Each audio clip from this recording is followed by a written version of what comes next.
நாளைக்கான வீடியோ தாங்க வந்திருக்கு. வீடியோ வந்து சூப்பரா இருந்துச்சு அப்படின்னு தாங்க சொல்லணும். அதாவது நம்ம கதிர் இருக்கார்ல, கதிர் வந்து காவியாவுக்கு வந்து பைத்தியம் பிடிச்சிருச்சு, மெண்டல் ஆயிட்டா அப்படிங்கிற மாரி சொல்லிட்டாங்க அப்படின்னு தாங்க சொல்லணும். நம்ம ஜெயாவும் அத நம்பிட்டு டாக்டர்லாம் வர சொல்லி செக் பண்ண ஆரம்பிச்சுட்டாங்க அப்படின்னு தாங்க சொல்லணும். அதெல்லாம் பார்க்குறதுக்கு நம்ம சேனலை மட்டும் மறக்காம லைக் அண்ட் சப்ஸ்கிரைப் மட்டும் பண்ணிருங்க.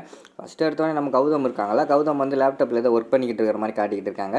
அதுக்குள்ள பக்கத்தில் வந்து நம்ம இந்திரா உட்காந்து சைட் அடிச்சுக்கிட்டு இருக்கிற மாதிரி காட்டிக்கிட்டு இருக்காங்க. அதை வந்து நம்ம கௌதம் வந்து பார்த்துடுறாங்க. என்ன இந்திரா ஒரு மாதிரி பார்த்துக்கிட்டே இருக்க அப்படிங்கிற மாதிரி சொல்கிறாங்க. இல்லை கௌதம், நீ எப்படி வேலை பார்க்குறேல்ல, அதுதான் நான் பார்த்துக்கிட்டு இருந்தேன் அப்படிங்கிற மாதிரி சொல்கிறாங்க நம்ம இந்திரா. அப்படியெல்லாம் இல்லையே, பார்க்கும்போது எனக்கு வேறு மாதிரி தெரிஞ்சே அப்படிங்கிற மாதிரி கௌதம் கேட்காங்க. இல்லையே, நீ வேலை பார்க்குறதா நான் பார்த்துக்கிட்டு இருந்தேன் அப்படிங்கிற மாதிரி சொல்கிறாங்க. உடனே கௌதம் வந்து கேட்குறாங்க, இந்திரா நீ வந்து சைட் அடிச்சதானே அப்படிங்கிற மாதிரி சொல்கிறாங்க. உடனே இந்திரா வந்து ஒத்துக்கிறாங்க. ஆமாம் கௌதம், சைட் அடிச்சுக்கிட்டு தான் இருந்தேன் அப்படிங்கிற மாதிரி சொல்கிறாங்க. என்ன இந்திரா இப்படி பொய் சொல்கிற அப்படிங்கிற மாதிரி சொல்லிட்டு இருக்காங்க. ஏன் கௌதம், நான் உன்னை சைட் அடிக்கக்கூடாதா? உன்னோட ஒய்ஃப் தான் நான் சைட் அடிக்கிறது என்ன இருக்குது அப்படிங்கிற மாதிரி சொல்லிட்டு இருக்காங்க. அடுத்து வந்து கௌதம் வந்து கேட்குறாங்க, இவள் ஆசையை வந்து மனசுக்குள்ளே வச்சுக்கிட்டு ஏன் இந்திரா இப்படி பண்ணுற அப்படிங்கிற மாதிரி கேட்காங்க. என்ன கௌதம், நான் உன்னை ரொம்ப காக்க வைக்கிறேன்னு சொல்கிறியா அப்படிங்கிற மாதிரி சொல்கிறாங்க. ஆமாங்க இந்திரா அப்படிங்கிற மாதிரி சொல்கிறாங்க. இல்லை கௌதம், குடும்பத்தில் 1008 பிரச்சனை இருக்குது, எனக்கு அதை தவிர வேறு எதுவுமே என் மண்டைக்குள்ளே ஓட மாட்டேங்குது, அதனால தான் கௌதம் நீ புரிஞ்சுக்கிருவேன்னு நினைக்கிறேன் அப்படிங்கிற மாதிரி வந்து இந்திரா சொல்கிறாங்க. அதெல்லாம் ஒன்றும் பிரச்சனை இல்லை இந்திரா, எனக்கு புரியுது அப்படிங்கிற மாதிரி சொல்லிடுறாங்க. அடுத்து வந்து இந்திரா வந்து ஜேபியை மீட் பண்ண சொல்கிறாங்க. நான் வந்து கோயிலுக்கு போயிட்டு வந்தேன் கௌதம், அப்போ வந்து ஜேபி வந்தார். அவர் வந்து இன்னும் 2 நாளில் வந்து பயங்கரமான ஏதோ பிரச்சனை பண்ண போகிறேன் அப்படிங்கிற மாதிரி சொல்லியிருக்காரு. இது என்னன்னு தெரியல, அவருக்கு ஏன் நம்ம குடும்பத்து மேலே இவ்வளோ வன்மம் தெரியலையே அப்படிங்கிற மாதிரி இந்திரா சொல்லிட்டு இருக்காங்க. அதானே இந்திரா, எனக்கும் தெரியலை, கையங்களவும் ஏதாவது பிடிச்சா நம்ம போலீஸ்லாவது பிடிச்சி கொடுத்துலான்னு பார்த்தா அதுவும் சிக்க மாட்டேங்கிறாரு. இருக்கட்டும், அவருக்கு சும்மா விடக்கூடாது அப்படிங்கிற மாதிரி கௌதம் சொல்லிட்டு இருக்கிற மாதிரி காட்டுறாங்க. அந்த பக்கம் பார்த்தா நம்ம இவர் இருக்காருல்ல கதிர் வந்து அம்மா அப்பா அப்படிங்கிற மாதிரி கால் நின்று கத்திக்கிட்டு இருக்காங்க. உடனே எல்லோரும் வந்துடுறாங்க. என்னடா என்னாச்சு அப்படிங்கிற மாதிரி வந்து ஜெயா கேட்குறாங்க. அம்மா என்னால் நிம்மதியாக தூங்கவே முடியலம்மா, எப்போ பார்த்தாலும் குழந்தைன்னு சொல்லிட்டு அழுதுகிட்டே இருக்காமா அப்படிங்கிற மாதிரி சொல்லிட்டு இருக்காங்க. பக்கத்தில் வந்து காவியா அழுதுகிட்டு இருக்காங்க. உடனே காவியா வந்து சொல்கிறாங்க, மாமா என் குழந்தை வந்து உயிரோடு தான் இருக்கு மாமா, ஏன் மாமா யாருமே நம்ப மாட்டேங்கிறீங்க அப்படிங்கிற மாதிரி சொல்கிறாங்க. பாருங்கப்பா, இதை தான்ப்பா சொல்லிக்கிட்டு இருக்கா, நைட்டு வந்தால் நிம்மதியாக தூங்க முடியுதா, பகல் முழுக்க நான் வேலை செஞ்சுட்டு வரேன், உட்காந்து நிம்மதியாக என்னால் தூங்க முடியல அப்படிங்கிற மாதிரி சொல்லிக்கிட்டு இருக்காங்க. உடனே நம்ம ராமச்சந்திரன் வந்து சொல்கிறாரு, டேய் பகல் முழுக்க என்னடா நீ வேலை பார்த்த, போய் ஏசி ரூமில் உட்காந்து சும்மா வரப்போகிற, இதில் ஏன்டா நீ என்னடா பெரிய என்னமோ வேலை பார்த்தேன்னு சொல்லிட்டு இருக்க அப்படிங்கிற மாதிரி ராமச்சந்திரன் சொல்கிறாங்க. உடனே நம்ம கதிர் வந்து சொல்கிறாங்க, என்னப்பா நீங்கள் என்ன கௌதம் நினச்சிட்டிங்களா, அவனை மாதிரி பொண்டாடி பின்னாடி ஊர் சுற்றிக்கிட்டு இருக்கேன்னு நினச்சிட்டிங்களா, நான் வந்து கதிர், நான் வந்து வேலை பார்த்துக்கிட்டு தான் இருக்கேன், சும்மா ஏதாவது பேசிக்கிட்டு இருக்காங்கப்பா அப்படிங்கிற மாதிரி நம்ம கதிர் சொல்கிறாரு. உடனே ஜெயா வந்து சொல்கிறாங்க, நிறுத்துங்க 2 பேர், இப்போ என்ன பிரச்சனை அப்படிங்கிற மாதிரி சொல்லிட்டு இருக்காங்க. உடனே வந்து நம்ம கதிர் வந்து சொல்கிறாரு, அம்மா இவதாம்மா பிரச்சனை, நைட் என்னால் தூங்க முடியல, செத்து போன குழந்தை இருக்குன்னு சொல்லிக்கிட்டு இருக்கா, இதுக்கு ஃபஸ்ட்டு ஒரு முடிவு கட்டுங்க, எனக்கு தெரியாது, இவளை கொண்டு போய் மென்டல் ஹாஸ்பிட்டலில் சேருங்க, இல்லைன்னா டாக்டரை கூட்டு வந்து செக் பண்ணுங்க அப்படிங்கிற மாதிரி சொல்லிட்டு இருக்காங்க. உடனே நம்ம இந்திரா வந்து சொல்கிறாங்க, எதுக்கு மாமா அக்காவை செக் பண்ணணும், அக்கா சொல்கிறது உண்மையாக கூட இருக்கலாம்ல அப்படிங்கிற மாதிரி சொன்னோன்னே எல்லாருமே ஷாக் ஆகிடுறாங்க. அப்போ என்ன சொல்கிற, குழந்தை வந்து உயிரோடு இருக்கா அப்படிங்கிற மாதிரி கேமரா கேட்காங்க.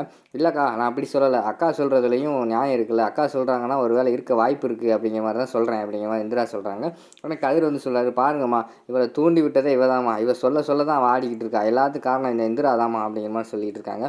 டேய் இந்திரா மேலே உனக்கு பழி சொல்லணும், அவனுக்கு சும்மா இருக்க மாட்டேடா அப்படிங்கிற மாதிரி ராமச்சந்திரன் சொல்லிடுறாரு.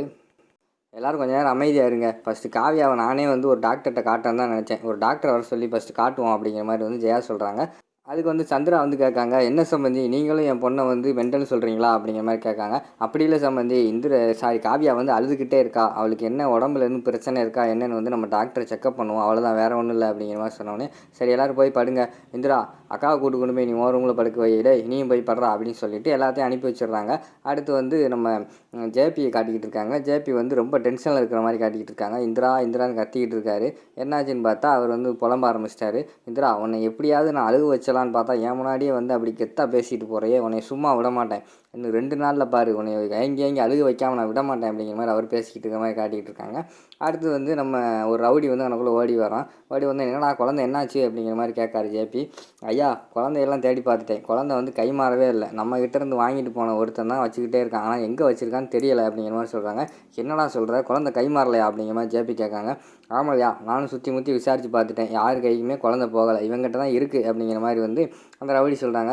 அப்படியா, அப்படின்னா கண்டிப்பாக வந்து காசுக்காக தான் இவன் இன்னும் கொஞ்சம் காசு வச்சு நம்ம விற்றுருவோன்னு சொல்லிட்டு தான் வச்சுக்கிட்டு இருந்திருப்பான், நான் சொல்கிற மாதிரி செய் அப்படின்னு சொல்லிட்டு விறுவிறுன்னு போய் நம்மக்கிட்ட ஒருத்தன் மாதம் வந்து காசு வாங்கிட்டு போவானே அந்த போலீஸ்காரன், அவன்கிட்ட போய் பாரு, நான் சொன்னதெல்லாம் சொல்லு, அவன்கிட்ட நானும் ஃபோனில் சொல்லிடுறேன் சொல்ல வேண்டியதை, நீ போ அப்படிங்கிற மாதிரி சொல்லிவிட்டு நம்ம அந்த ரவுடி அனுப்பி வச்சிடறாங்க. சரின்னு சொல்லிட்டு அந்த ரவுடி வந்து போலீஸ் ஸ்டேஷனுக்கு போயிடுறாரு. அடுத்த சீனில் வந்து காவியாவை செக் பண்ண வந்து டாக்டர் வந்திருக்காங்க. டாக்டர் வந்த உடனேயும் ஜெயா வந்து கூப்பிட்டு வச்சுட்டு, டாக்டர் பொண்ணு உள்ளே இருக்குது, இந்திரா நீ போய் காட்டு, காவியாவை காட்டு அப்படிங்கிற மாதிரி சொல்கிறாங்க. சரின்னு சொல்லிட்டு இந்திரா கூப்பிட்டு போகிறாங்க. அந்த நேரத்தில் வந்து கதிர் வந்து டாக்டர் ஒரு நிமிஷம் அப்படிங்கிற மாதிரி சொன்னாங்க. எல்லாருமே என்ன சொல்ல போகிறாரு அப்படிங்கிற மாதிரி பார்த்துக்கிட்டு இருக்காங்க. அது கதிர் வந்து சொல்கிறாங்க, டாக்டர் அவளை செக் பண்ணி ஏதாவது ஆஸ்பத்திரியில் கொண்டு போய் வச்சு ட்ரீட்மெண்ட்டாவது பாருங்கள் அப்படிங்கிற மாதிரி சொல்கிறாங்க. டேய் உனக்கு ஒரு அளவு தான்டா, அமைதியாடுறா, நானும் பொறுமையாருன்னு பார்த்துக்கிட்டு இருக்கேன், ஓவராக பேசிக்கிட்டு இருக்கேன் அப்படிங்கிற மாதிரி கௌதம் சொல்கிறாங்க.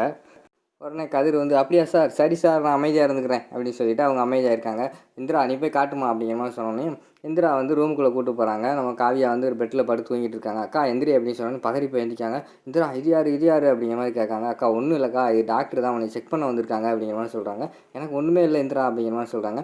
அக்கா சும்மா செக்கப் தான்க்கா, வேறு ஒன்றும் இல்லை அப்படின்னு சொல்லிட்டு டாக்டர் நீங்கள் செக் பண்ணுங்கள், நான் வெளியில் இருக்கேன் அப்படிங்கிற மாதிரி சொல்கிறாங்க. சரின்னு சொல்லிட்டு டாக்டர் வந்து கேள்வி கேட்க ஆரம்பிச்சிடுறாங்க.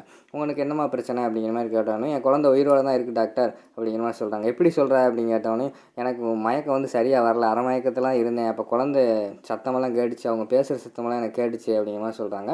பிறந்த பிறகு கூட இறந்துருக்குறாம்லம்மா அப்படிங்கிற மாதிரி சொல்கிறாங்க. இல்லை டாக்டர் என் உள்மனம் சொல்லுது, என் குழந்தை வந்து உயிரோடு தான் இருக்குது அப்படிங்கிற மாதிரி சொல்லிக்கிட்டு இருக்காங்க. சரிம்மா உனக்கும் உன் ஹஸ்பண்ட் கதிருக்கு என்ன பிரச்சனை அப்படிங்கிற மாதிரி டாக்டர் கேட்குற மாதிரி காட்டிக்கிட்டு இருக்காங்க. இப்போ அவங்க காவியா வந்து எதை சொல்கிற மாதிரி காட்டுறாங்க. அதோட பார்த்தீங்கன்னா இந்த எபிசோடை வந்து முடிச்சிடுறாங்க.